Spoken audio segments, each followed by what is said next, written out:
If it's okay with you, we're going to go a quick roundtable so that our panelists know who's in the room, and then we're going to come back and introduce our sponsor for today. Yep, Mikey Griffin, Sims Loman.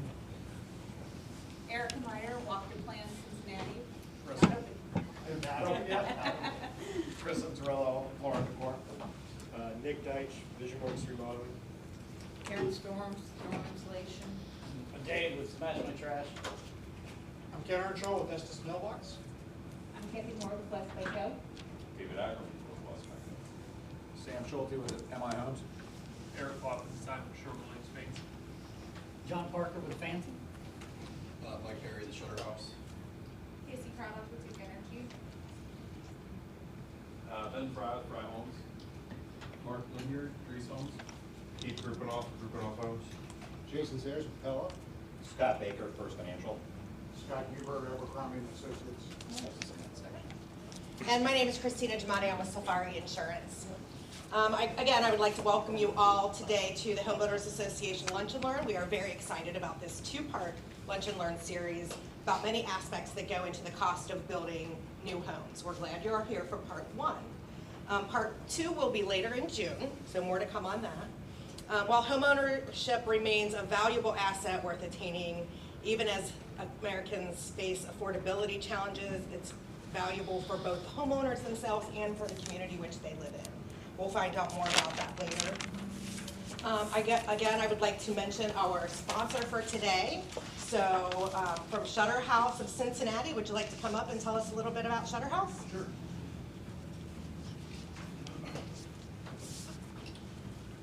I don't think I hear Mike. Can everybody hear me? Wow. So I'm Mike. I am the owner of the Shutter House. I've been in Cincinnati in the building industry since like 2005. I started with 84 Lumber, and then I kind of worked my way up through the production homes. I started with Berling Homes when they were still in town.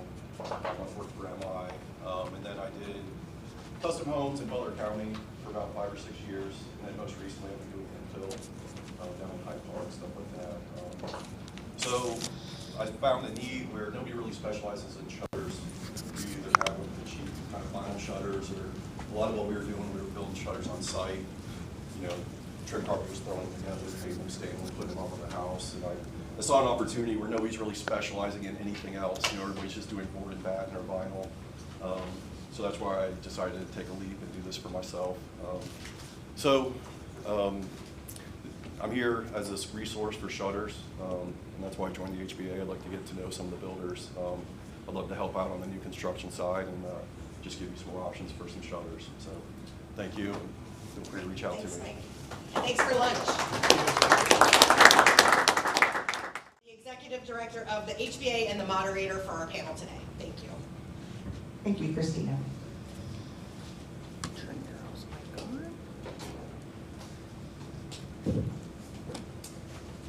So I'll start by introducing our esteemed panel today. We are so excited that they are back for year 2 of this presentation. They did a fantastic job last year, and we're looking forward to their comments today and any updated comments that they might be ready to share with us.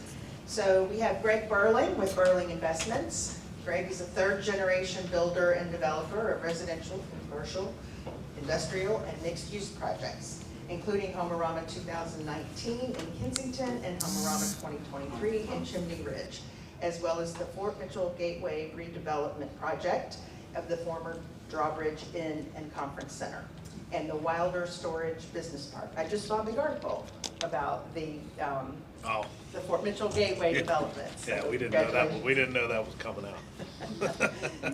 Next, we have Tim Burgoyne. Tim is the Director of Site Acquisition and Development for Howe Homes, Silverman and Company, where he works on acquiring and developing land for office, retail, apartment properties, and residential communities throughout the greater Cincinnati region. Silverman was recently announced, I believe last year, as the partner on the Central Riverfront Development Project in Covington. So he probably has some interesting by-state things to talk about. And Joe Smith is the VP of Estimating for SiteWORX. SiteWORX is an award-winning site development contractor that offers a full range of site construction and management services to take a project from concept to completion. This can include land clearing, grading, roadway construction, mass earthwork, and underground utilities. And last year, SiteWORX was named one of Cincinnati Business Courier's Fast 55 Award honorees. So let's give a round of applause to this group. So today we're going to be talking about the first phase of a new construction project. And that is finding the land and then getting that land ready to be developed, ready to be built on. So what we learned last year and what we have learned by watching what these people do is there's a lot that goes into that and a lot that impacts the overall cost of a new home. So that's what we're going to dig into today. I have a few questions I'm going to prompt them with, and then we'll open it up to all of you. So I'm going to start out, Greg, Tim. We've heard that one of the biggest challenges in the residential construction industry is finding land, finding developable parcels of land, getting that approved. So can you tell us a little bit more about it and how much of a challenge is it in our region? So, and Tim can elaborate on this. One of the biggest challenges, well, there's not one big challenge. It all encompasses into one big challenge. Zoning is one part of it, and the ability to get zone changes varies from town to town. So there's some areas there's some cities and townships and counties that want growth. There's some that say they want growth and really don't. There's some that will be swayed more by NIMBYs than others. But how much of a challenge it varies. In pretty much every part of the United States, it varies by the city or the county or township you're developing in. So, for example, in the 80s and 90s in Northern Kentucky, Boone County was a high growth area. My father was developing at the time 50-foot lots and for 40-foot homes, small bi-levels, small 2 stories. It was the entry-level housing.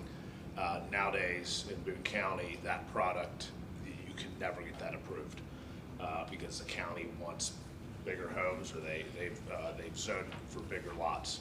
So that's one of the main challenges. One of the main drivers is locations in school districts. School districts are huge drivers on how successful your development can be, and then what kind of lot prices the builders can bear. So I think those are a couple things. The zoning side, some municipalities, especially in Northern Kentucky, as Tim knows, have gone and completely revamped their zoning code, the Z21 code in Covington. And City of Cincinnati has completely revamped their zoning code, and it's become more complex. They will say, the planners will say that it is more flexible. Developers will say that it's way more complex, and they're tactically doing that. At least in my mind, in my opinion, these cities will tactically do that with the guise of it being more flexible. But on the other side, it gives them as planners more control over what can be developed, and the elected officials over what can be developed and how they can negotiate with developers. So a lot of that, there is lots of pushback from the government side that you don't see. That makes it more difficult on us to develop. Probably the last thing is subdivision regulations in certain cities will determine how easy or hard it is to develop. And the example, as Joe can elaborate on, is Lebanon versus the rest of Warren County. Their subdivision what they require for backfill requirements, what they require for their streets is significantly more expensive than what you could do right across the street in Warren County. So that drives lot prices up, which then drives prices up. So. All right. Land, huh? Talking about land, I don't know if you heard they're not making it anymore. So. No. That may be one of the few things in this room that's older than I am, that joke. If you've ever been around somebody who's from a different country, Europe especially, one of the things they always talk about is how much vacant land we have here.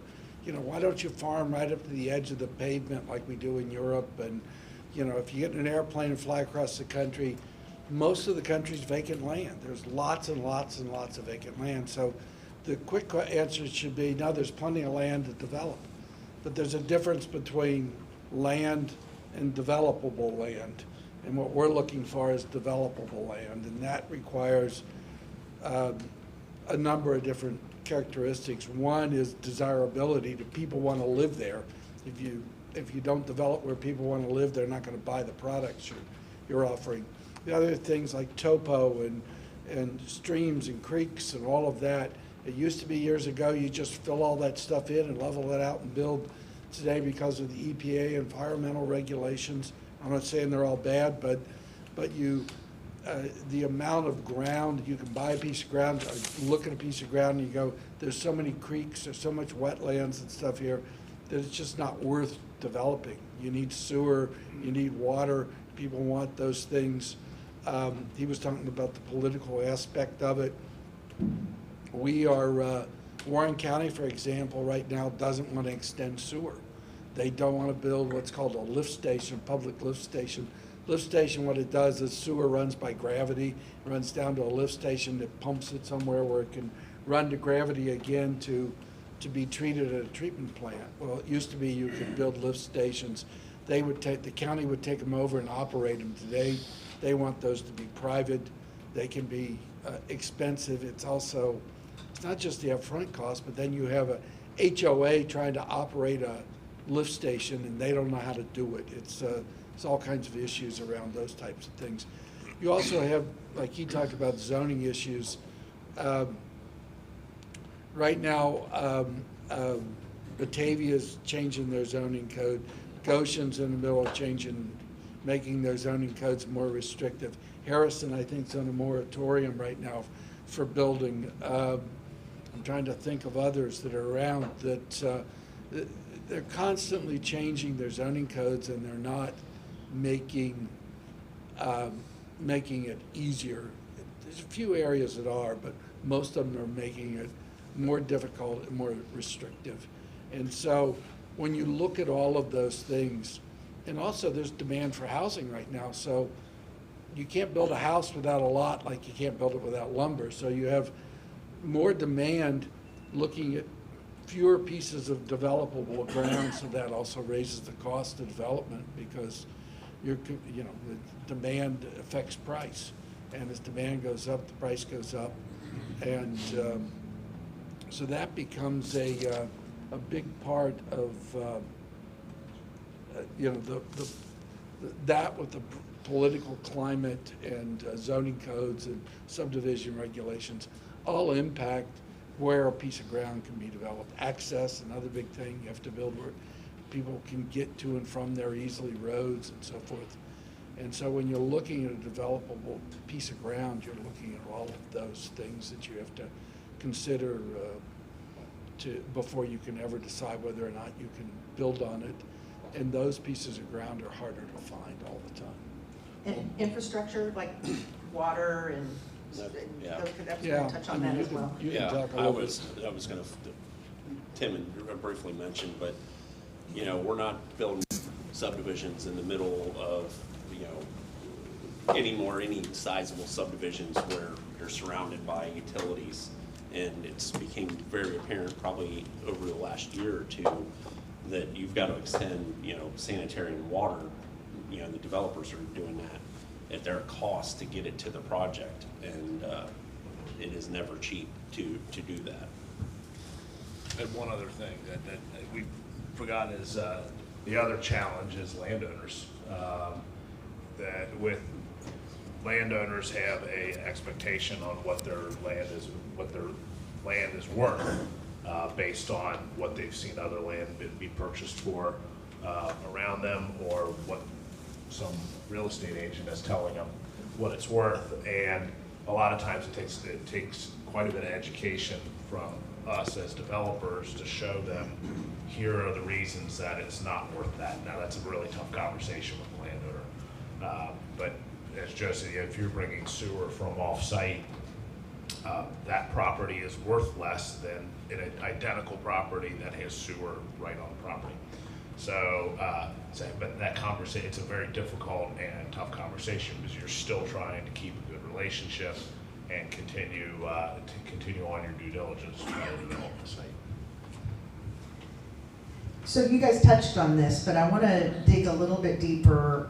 There are so many misconceptions among citizens and neighbors of potential developments and elected leaders about density and multifamily developments, mixed-use types developments. And then that leads to zoning challenges and the NIMBYism, and we're hearing that NIMBYism is moving into bananaism, which is build nothing anywhere near anyone. So when we talk about planned developments, though, they often bring positive things with them. They bring more walkable neighborhoods. They bring multiple price points of housing into the picture, and ultimately strengthen the property values surrounding it. So what can be done about helping people understand that PUD is not a dirty word and that actually there can be value to having those different types of projects coming into your neighborhood? Well, I may have a little bit of a minority opinion on PUDs, but I mean, density does not destroy value. It never has, it never will. It creates vibrancy. People talk about walkability, but if you build a subdivision of just single family homes and nothing else, you can walk around the neighborhood, but you can't really walk to anything. You can't walk to go get some milk or walk to get some ice cream or go walk to get lunch or something. Walkability for most people is the ability to go somewhere and do something without getting in your car. Other than walking around the neighborhood, if you want to actually do something, you got to still get in your car and drive to go do it. The desire, the market is more for walkability, for people to be able to go do things without getting in their car. It's a healthier lifestyle, it's a better lifestyle. We promote it, I'm sure you promote it. But when you talk to communities, there's a differential. Well, we don't want this, we don't want that. We start doing, we do a lot of mixed-use developments, and we go, well, we don't want a gas station. We don't like gas stations. Well, 90% of us drive something other than electric cars in this country, so we buy gas. And more importantly, almost every gas station has all kinds of beer and wine and milk and all kinds of stuff. If you can walk up there and be able to get stuff and walk home, it's pretty convenient. They call them convenience stores for a reason. But it's so funny. They go, we want mixed use, but we don't want that. Well, that really actually serves the community if you let us build that kind of stuff. There's some pretty nice, UDF's got some nice concepts. So there's all that part of PUD. So it's a battle. I'll say one other thing, then I'll shut up on this. We should be designing, communities in my mind should be designing their zoning to get us where we want to go. Where do we want to get to? And often they design it to prevent things from happening. And they're reactive. And so, our goal is to get from here to California, but the most important thing is we don't want to drive through Texas or Colorado. And so they get to the end and they say, well, the bad news is we're in Maine, not California. The good news is we did not drive through Texas or California to get there. So we get focused on what we don't want instead of where we need to go. And I think with PUDs, it helps us to get where we want to go and how people want to live their lives. And they're really good things if they're done right. Yes, to add to that, what PUDs also give us, and I know the builders in the room, especially Dries here and MI, that a lot of the zoning codes are antiquated to where they're reactive. So it goes back to the 80s, the 70s and 80s, where the typical lot size was an 80-foot lot or a 90-foot lot. As lot price, as development costs increased, the builders developed product that would be similar size or smaller, that would fit on a smaller lot. And then we went down to 60 or 65-foot lots and even down to 50-foot lots. But the cities and the zoning authorities don't adjust to those changes that builders make, especially on the production side, to their product. And as you know, costs have gone up and builders are adjusting their product to hit price points. And zoning, typical standard zoning, does not react that fast. So what the PUD allows is for builders to be able to bring a new product in that doesn't fit into the box that zoning authority has placed there. And especially with stuff like that Tim does, where it's very unique, but even to the point where the big builders, MI and Dries and Fisher and the like, they can bring product in from out of market, from their other markets. They can, and as a new product that they're developing that these zoning authorities aren't prepared to place in their typical zoning, it allows you to do that. So those are a couple of the big things, but the fact that zoning hasn't adjusted for the new product types that are coming up. And just quickly, I think, just for clarity, the delays that occur in zoning or approvals for projects moving forward, time is money. Right. And that's what makes the lot prices increase. Yeah. One quick thing, if, you know, we'll make the developer do this is a common statement. If you drive through a subdivision or any development, the most important thing to remember is the person who bought the home paid for everything. There is no other pile of money somewhere that pays for all this stuff. It's all goes into the price of the house. And so the sign out front at the entrance and the landscaping, anything that's in there, the homeowners paid. The street sign at the corner, it's got the stop sign on, they paid for that too. So when we start doing this, and regulations, I've never seen a regulation that reduced cost. They all raise cost. And so every time we want to regulate something, what we're saying is we want the homeowner to pay more, is ultimately what you're saying. Well, that's a perfect segue for the next question. And Joe, this is in your wheelhouse. The most recent cost of constructing a home study from the National Association of Home Builders reports that on average, more than 15% of the cost of a new home is getting that land ready, that pre-development phase. And that's what your company does. So can you talk a little bit about the costs and how they've gone up and how that impacts the overall cost of the lot being ready to be sold and developed? It's always too expensive, right? Yeah. So what our company does is it takes, you know, raw ground through pavement for the developer, and the developer then sells to, you know, the builder, or, you know, in the case of our larger local builders, they're also doing their own self-development work. So really, when you're looking at the final lot cost, you really have three big buckets. You have soft cost, which would be your civil engineering, carry cost, amenities. There's a whole bunch that goes into that. The other big bucket would be land, and then the third bucket is the infrastructure cost. So it's what we do. And there's a lot of, I would say, idiosyncrasies amongst the different jurisdictions. You heard Greg kind of talk about Lebanon's a very expensive jurisdiction to build in. The infrastructure that we have to build is based on a set of specifications that is, you know, very different there versus, say, Claremont County. And so I won't go into the weeds too much on the different jurisdictions. We kind of have this, we say 63 is the line between kind of what I would call typical historical development that are in specifications that we've done forever versus kind of new school, more expensive. Even if you get up to Montgomery County or Greene County, they're very expensive, even if their housing market isn't what it is here. So we have the saying that, you know, a linear foot of street costs what a linear foot of street costs. I know it seems stupid, but, you know, you have a linear foot of sewer, you have a linear foot of storm sewer, you have a linear foot of asphalt, curb, water line, that is the same regardless of jurisdiction. Those costs are pretty fixed. It doesn't matter where you're at. But the variability and what changes a lot is earthwork, which is kind of what we specialize in. You know, the amount of topo on the site can greatly increase or decrease the cost of it. If the site is wooded or not, people probably don't put a whole lot of thought in that. If you have a wooded site, it's $8,500 an acre to take the trees out. If you have a house to tear down, it's 8 to 10 grand. Those things play pretty significantly into it.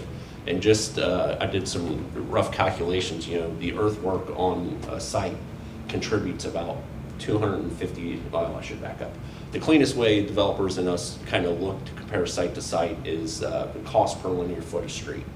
So if you have a double loaded street, that costs is split in half amongst, both lots. Does that make sense? I don't know if I said that. Two houses on both sides. Yeah, there's Double houses loaded on means both, houses on both sides, but we look at it, it's cost per linear foot of street. Earthwork can run around $250 per linear foot of street. Sewer's a couple $100 a linear foot of street. Water line's $100 a linear foot. Pavement is, around $100 a linear foot. Anyway, all in, you're looking at somewhere between $1,000 and $1,400 per linear foot of street right now. So you divide that by 2 across the 2 lots. So per frontage foot, you're looking at around $500 to $700 per linear foot for just our infrastructure costs to get them to be able to sell the lot. That doesn't include the soft cost, which is, you guys can probably point a little more towards what the balance of those 3 buckets are. But so that's why a 55-foot lot costs what it does, but it's pretty linear to go to a 100-foot lot. So if you're looking at a 55-foot lot to a 100-foot lot, the 100-foot lot is at least or close to double. And these costs are only going up. Obviously, everybody knows what fuel's doing right now. I expect cost increases for this year around 10%, which is pretty significant, but it's been running between 5 and 7 for probably about the last decade. The cost of a bulldozer has went from, in the last 10 years, has went from about $250,000 to about $750,000. All our costs and inputs have gone up tremendously, which increases obviously the lot price and ultimately home price. Did you want to say anything about labor cost as well? Oh, yeah. So our labor cost, I would say 5 years ago, we were starting an unskilled laborer about $16, $18 an hour. They're $25 today. And we raised our labor rates 10% this year, and that was just based on raises we gave in the last year. It's gotten better, but it's still a tough market to keep, kids and people coming up through skilled trades. Our workforce trends, higher in age. I don't know what our average age is right now, but I would say it's in the late 40s. And we spend an enormous amount of effort and trying to find people that will just accept a job, come to interviews. So we just had this, did this at a meeting the other day. Our company has had 929 applicants since the first of the year. We've hired 48. We have phone screened every single one of them. So it is about it's roughly like a 5-to-1 ratio of who applies versus who we will hire. And we're pretty lenient on who we will hire right now, as long as they can show up on time and pass drug screens and stuff. But our turnover rate is very low compared to our peers. And it still runs about 30% is roughly what we will turn over this year. And we have 207 employees yesterday when we had our management meeting. One other thing that, and as Joe was going through some of the numbers, it's probably that may interest some of you, is that when we're looking at typical residential single-family developments, the numbers Les just said, it's per linear foot of street. So every foot of street you walk, it's going to cost you. The ranges we're seeing right now are it could be $1,350 up to $1,700 a foot of street. So you can do the math, and that's just the cost. On the other side of that is we also are doing this to make money. And it's a very risky business because there's a massive amount of capital up front. We'll get to talk about capital, but and there's also a long period of time before your profits come in. So your profit margins are high. but there's risk to that because the profit margins go to zero when a recession hits. So, the numbers we look at is $1,350 to $1,750, depending on the amenities, the difficulty of the development, off-site sewer, and the like. And so you do the math, and that's just the cost to deliver a lot, and then we're tacking on our profit margins on that. I think you said nationally they look at a lot being about 15% of the cost of the house. Not the lot, the pre-construction work to get the lot developable, yeah. When we're looking at residential subdivisions, we use what we call a 5 marker, that the lot should be about 20%. It can vary, but about 20% of the total cost of what somebody pays for the house and lot and everything. So if we're, easy math, if we're selling a lot for $100,000, then the house should be about $500,000 house. So if our costs go up 10% and we sell the lot for $110,000, the builder needs to be selling the house for about $550,000 to maintain that 20%. Either that, if they're going to try to keep it at 500, they got to build a smaller house, or they got to figure out other cost savings, or cut their margins, or do so. So the cost of lots, the cost of land, the development costs have a significant impact on what the end buyer pays for the house. Because if you get too far away from that relationship, the math doesn't work, and things start going south pretty quickly. So as our costs go up, and they do, that's one of the things that's the inflationary costs on housing. And like he said, smaller lots matter. Streets, the more street you have in front of that lot, the more you have to charge for that lot. That's the bottom line. And it's a funny thing. Years ago, there was Larry Frank was the township administrator in Miami Township. He retired, and shortly before he retired, he and I were talking. And Miami Township in Claremont County is pretty built out at the time. There's still some ground, but not a lot. And he said, the problem we have here, we don't have enough people living here for what to operate and what the money we take in. And when they designed that, all the zoning codes, they wanted big lots. Well, 30 years later, they're going back and they're repairing streets, and they're doing all this stuff, and they're milling the streets and putting new asphalt down, repairing curves. Well, they've got to do it in front of a 100-foot lot instead of a 50-foot lot. They got half as many people living on that street, and so their costs. So there's a benefit to the density, and it holds down the cost of housing. It doesn't really make the house less expensive. I mean, it doesn't mean you can't build a more expensive house on it, but it keeps your costs down, and it also helps long-term with keeping taxes lower and stuff for people who live in the community, because all this stuff we install, we turn over, they have to maintain. And so it would be in their best interest. Sometimes they don't act in their own best interest on the front end. I had just a couple things. One thing I forgot to kind of mention is, we talked about the off-site cost improvements. Sometimes that equates, or that's road widenings. If you see a right turn lane into a subdivision, if you're particularly up in Montgomery County and Greene County, a lot of the road widenings they require is across your whole frontage of the property. That all is in addition to the cost that I've already kind of laid out. I have a 16-lot deal over on the west side, and it's only 16 lots, and the off-site sewer on it was $550,000, and that's just baked into it. But the other thing I wanted to point out that I thought was important was, we talked to this range of $1,000 a foot to $1,400 a foot, $1,000 a foot maybe being in Claremont County. If you're looking at an entry-level product, a 50-foot lot, that lot cost in Claremont County is around $50,000 for our infrastructure. It's $70,000 if you're somewhere like Lebanon, where it's still the same entry home that they're trying to build. But, following up to what Tim said, that is $100,000 difference in price for basically the same product. But maybe in, Lebanon versus Batavia. So you guys teed me up perfectly, imagine that, for the next question. How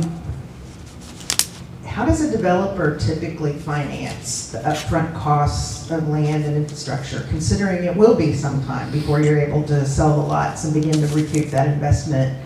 And what is the landscape for building your capital stack on that? That's a great, big, complicated question. There is the real high-risk money up front. Let's say we find a piece of ground today that we want to get under contract. We don't close on it right away. If you've got a piece, Have options on it. huh? Have options. Yeah, on we have it. options to buy it. What really happens, you go out, there's a farmer there, there's farm ground. There's farm ground, let's say that ground's worth, I don't know, I'm just picking wild numbers, say it's worth $20,000 an acre. Well, he doesn't want to sell it to the developer for $20,000. He wants $80,000 for it an acre, or 70, or whatever the number is. Well, our deal is, okay, we'll pay the $70,000 an acre, but we're not going to buy it until we know we can build on it. Because for planting corn, it's not worth $70,000. We got to know we can build houses on it. So the process to get to being able to know we can build a house can take a year to 15 to 18 months to get through all the requirements. I mean, you first have to look at things like environmental things, phase 1 and phase 2 environmental. You've got to look at wetlands and streams and impacts there, and that can become expensive to, depending on where they are in the property and how it lays out. You're looking at soil conditions and soil borings. This is all money that you're spending up front. Traffic studies, it's nothing for us to spend $50,000 on a traffic study. They got to go out and count the existing cars there and then project the traffic into the future and do all their calculations, submit all that.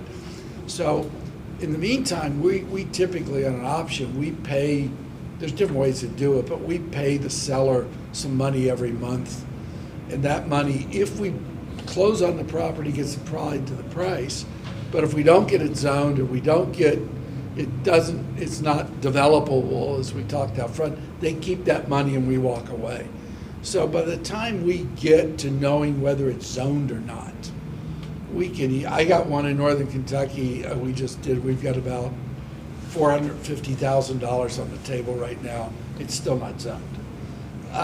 So we could lose all of that money and have to walk away, and that's part of your overhead, by the way, so it goes into the next project.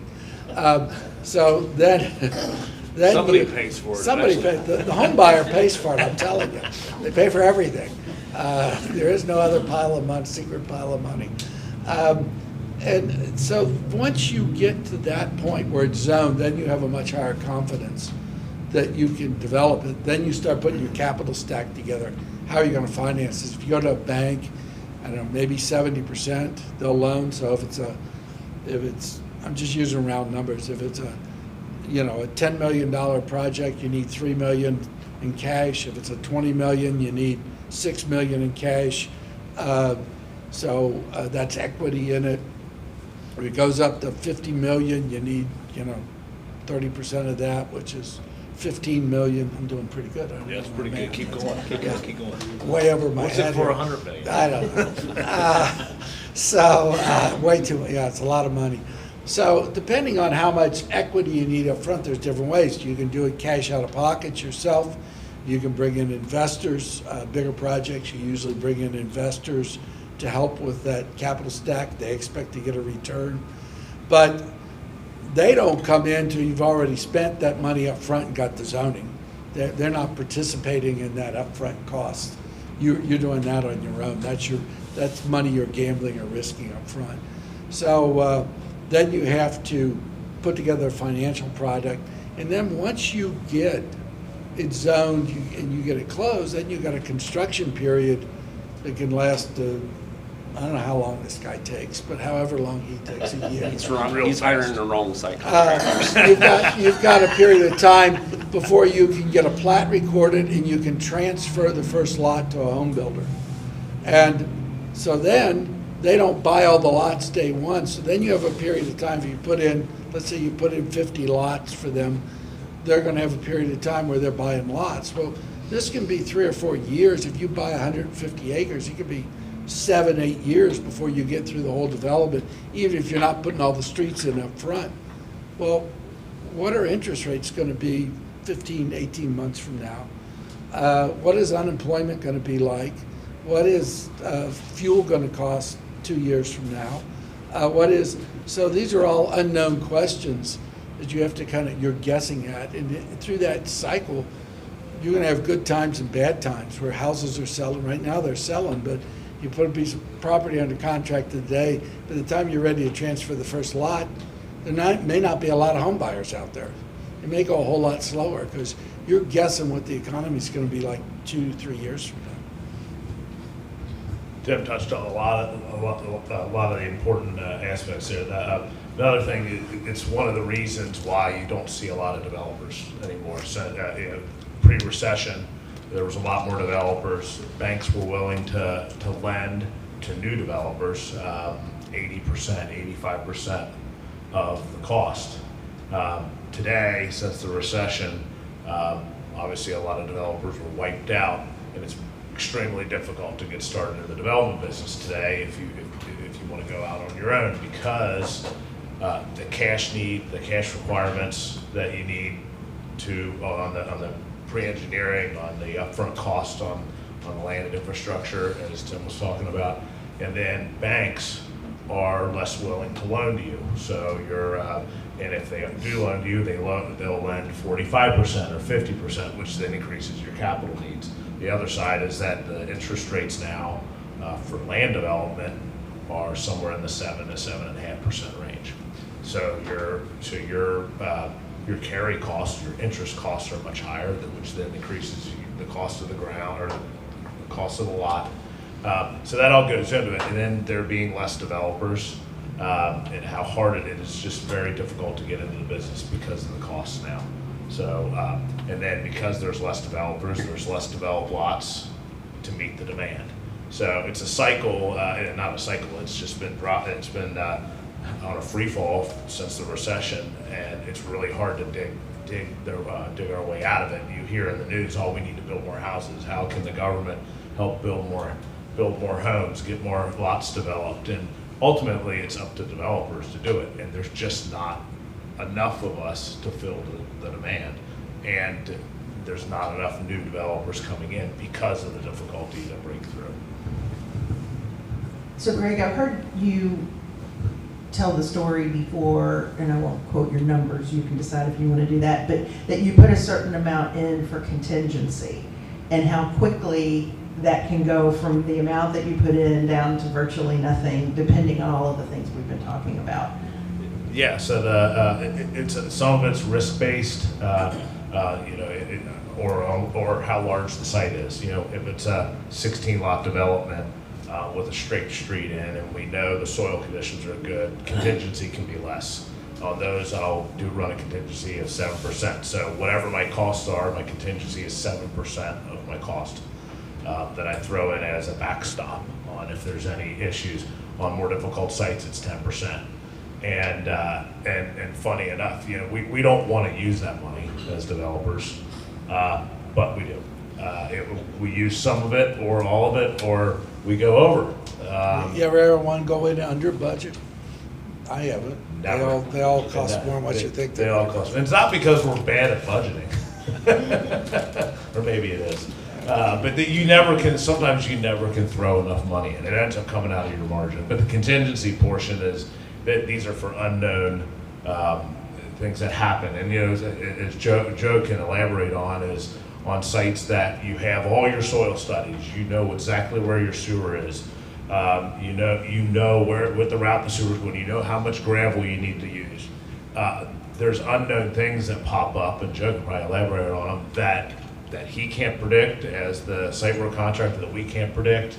An example I have is I did a multifamily site in northern Kentucky for Fisher, and it was a 16-acre site, and I had 38 borings on the site for the geotech. They drill boreholes, they bring up samples, and that's the soil. They'll determine if the soils are good for that site. Well, we found no issues. The only place they didn't bore was where the detention basin's going. And just so happened where the detention basin was an old dump, an old trash dump. So I ended up having to haul all that trash off to Bavarian Waste in Walton. And the cost, I was somewhere in the $550,000 range to haul it because it was contaminated. So something that we didn't know, Yeah. and we had to eat it. Yeah, I think the other thing that plays into the contingency number is weather. Yeah. You know, if we're trying to, you may or may not know this, but the asphalt plants are only open till about Christmas, and they don't open until April 1st. And so for a site to sit for 4 months is very costly from a carry perspective, and so most of the time the developers will choose to do chemical stabilization underneath the pavement.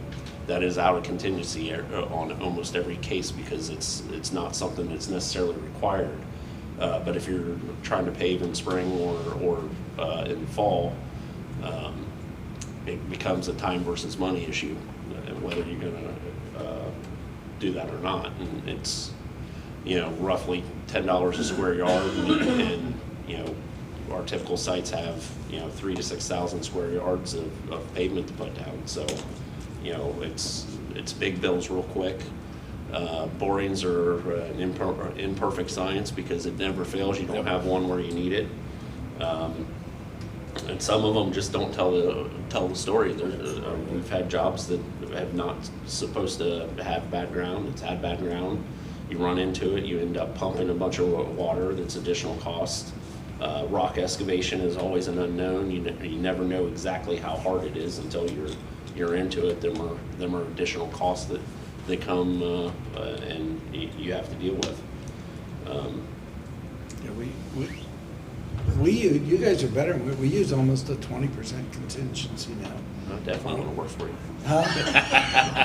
And well, and that often includes building too. If we're building a building. Well, yeah. You know, so it's if we're doing an $80 million development, then you're looking at about $16 million in contingency money that you just don't know.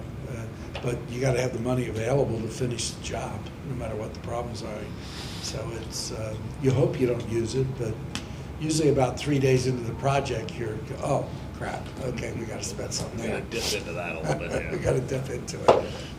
Well, I have a few more questions, but I want to give you all a chance to ask some as well. So who's got a question?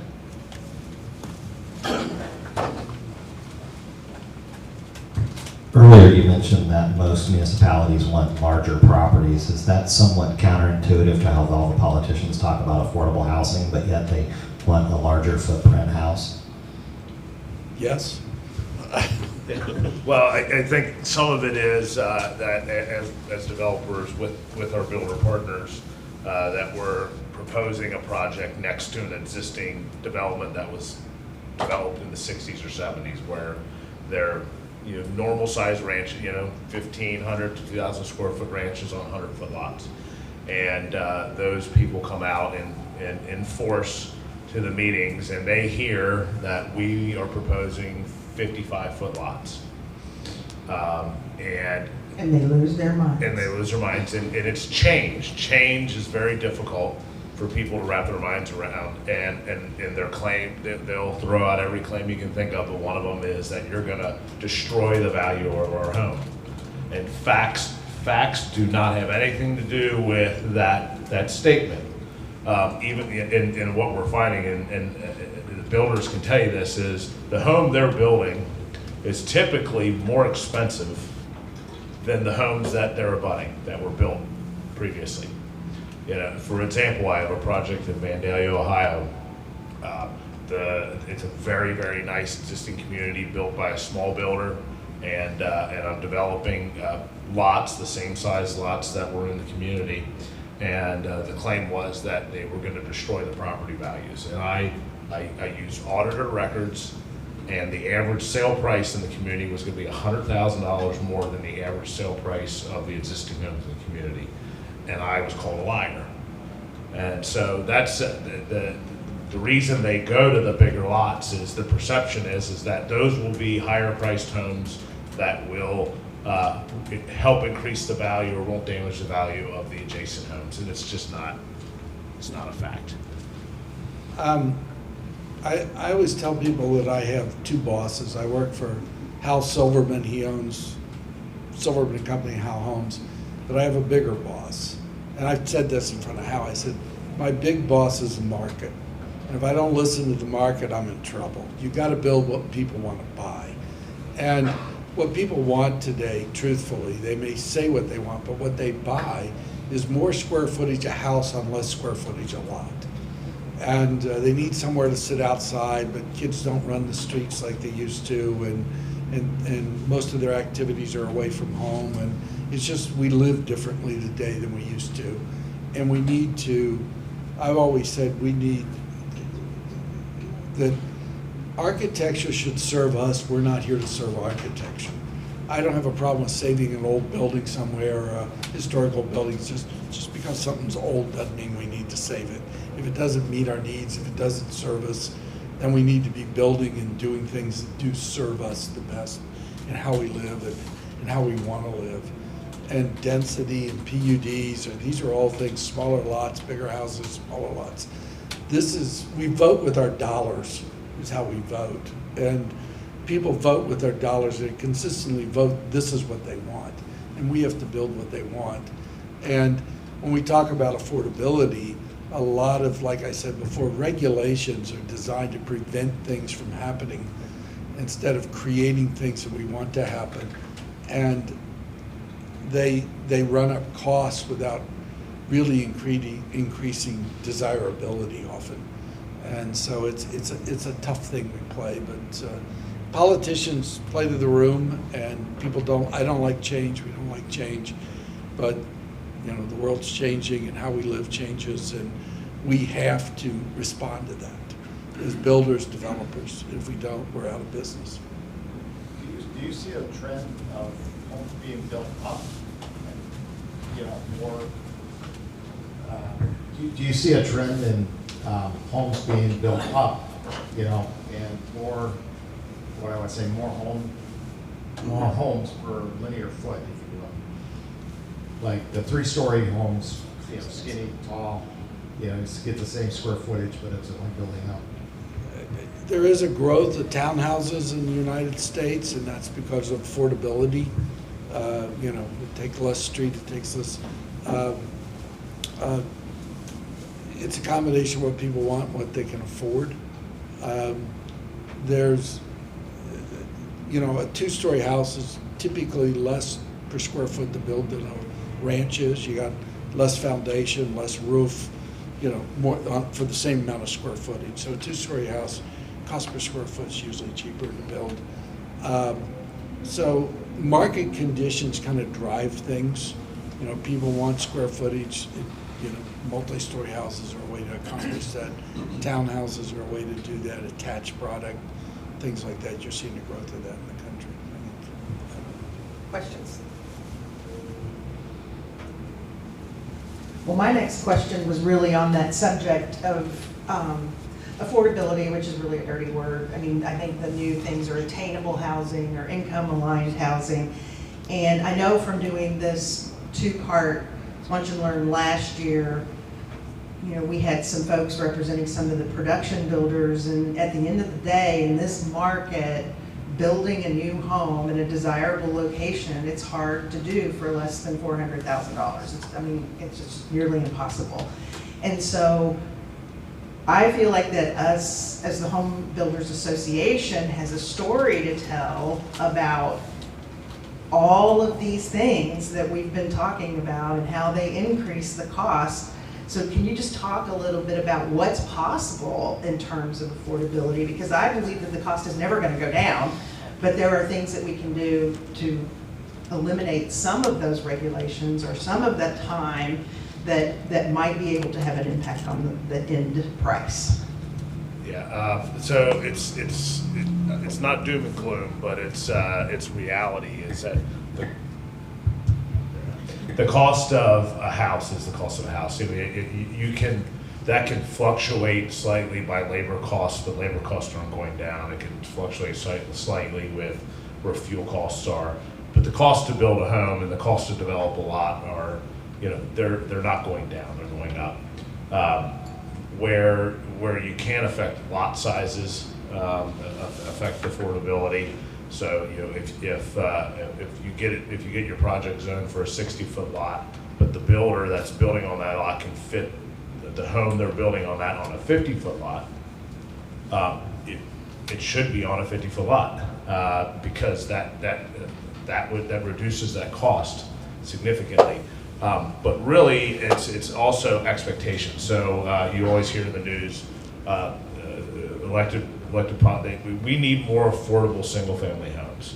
And the perception is that we want everybody to have their white picket fence and the American dream of a single-family home. And it has become less of a reality, at least on getting a house that is considered affordable. So what the options are is higher density, which means multifamily. So condos have always been less expensive to build on less expensive on a purchase price on a per square foot than a single family home. And a condo now, as costs are going up, has become that option for the first time home buyer. So where you can get a condo with the same square footage as a single family home, that is $150,000 less. So I think perception is that the elected politicians want to tell everybody we're gonna work to get you your white picket fence and your single family home on a nice tree-lined street at less cost. But that's the reality is that we are at that $400,000 price. You're at a number where you can't. That price isn't going to $250,000, which is what it would take. That's where condos come in multifamily. Affordable housing doesn't live in a vacuum. All housing is related to the cost of all other housing. So if new houses go up in cost, they kind of drag the cost of existing housing up. Probably the most difficult way to provide affordable housing is to build it new. Your construction cost, or we were doing an apartment community over in the CCR. We're getting ready to break ground on it. And CCR is in Covington. It's where the IRS was in Covington. They tore it down, they put the streets back in. And I was talking to somebody at the school board, and she was complaining about our rents. Our rents were too high, and they weren't really, in her mind, affordable. She says, I rent a whole house in Covington for less than what you're charging for an apartment. And I said, was your house built in the last year and a half? And she said, no, it was built like 40 years ago. And I said, well, if it was built in the last year and a half, your rent's going to be $3,000 to $5,000 depending on square footage and amenities and what it's got in it. I said, so there is a circulation of housing. The first house I moved into was not as nice as the one I live in now. You start out and as you progress, hopefully you build equity in your job, your income goes up, you build you can buy or live in a bigger house or a better house if you so choose. The building new homes in this market where we have a shortage of housing, you're getting people to step up into a new home, and you're opening up homes for people to move into that maybe not new homes, but are more affordable homes. So you say, well, stop building a $400,000 house and start building a $250,000. Well, that person moving in that $400,000 house is probably moving out of a less expensive place. And if that's not available, they don't move. And, with vacancy rates and sales and stuff, like in the apartment industry, vacancy rates are pretty darn low right now. So when we build more expensive apartments, even if you're moving, we have people selling their house, moving in apartments. Apartment livers today are often renters by choice. They don't want to own a house. But if we have seniors that are selling a house and moving in, well, that house becomes available. So Ohio, part of what we sell to the nation is affordability.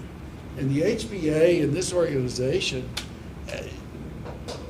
part of our goal should be affordability. We should make sure that because that's a driving force here. I mean, San Francisco, a house is about 11 times the average household income. Our affordability, in my mind, is the relationship between the average household income and the average cost of a house. And you go to San Francisco, it's about 11 to 1. Texas is about 2.5 to 1. That's why people are moving from California to Texas. It's more affordable. I forget exactly what it is here in Ohio, but it's not too bad. And we in our industry, when we talk about fighting regulators and PUDs and all the things we're standing up, cost of construction, we're fighting to keep housing affordable.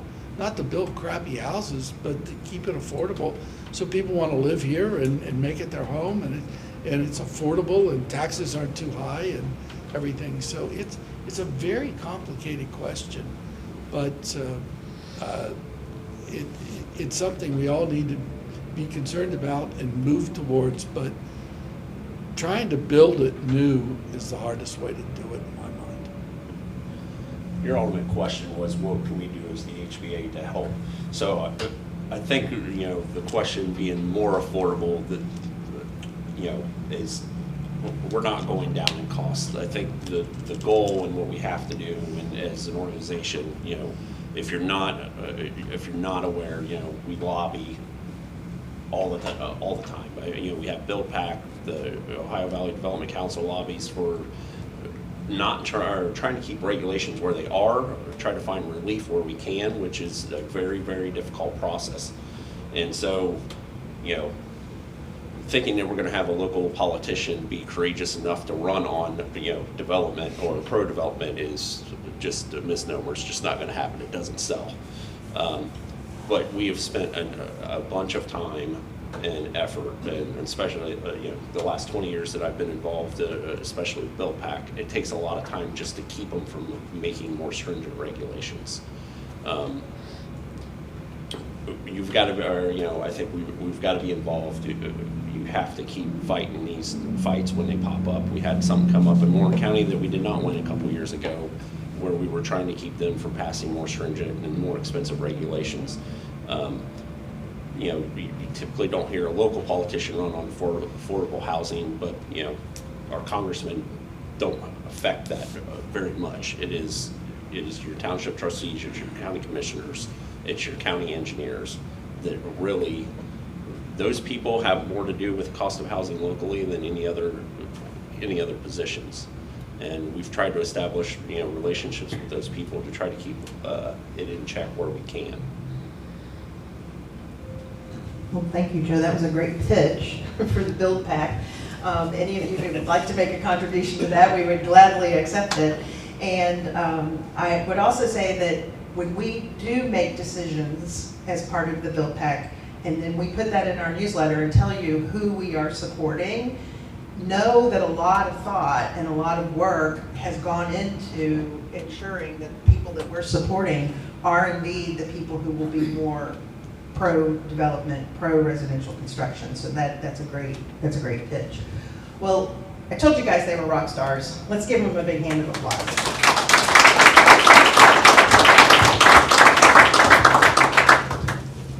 Thanks again, guys. You did a great job. Very entertaining and informative. Thank you again, Shutter House, for lunch. It was delicious. I would like to thank you all for coming to part 1 and remind you that part 2 of this series is on June the 24th here in the HBA office, unless we tell you otherwise, from 11:30 until 1:30. Lunch again will be included. That's where we will be exploring the home building process from foundation to finishing touches and how labor costs, material pricing, and customer's choice play a part in that.